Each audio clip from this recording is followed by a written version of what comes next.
بسم اللہ الرحمن الرحیم۔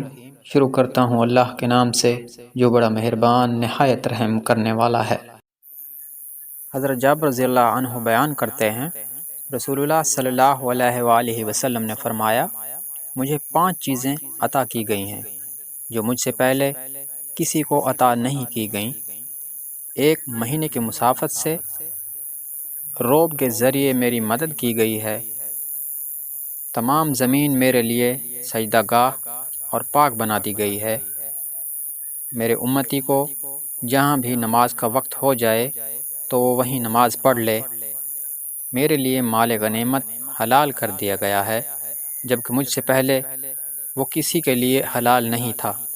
مجھے شفاعت عطا کی گئی ہے اور ہر نبی اپنی اپنی قوم کے لیے مبعوث کیا جاتا تھا، جبکہ مجھے عمومی طور پر تمام انسانوں کے لیے مبعوث کیا گیا ہے۔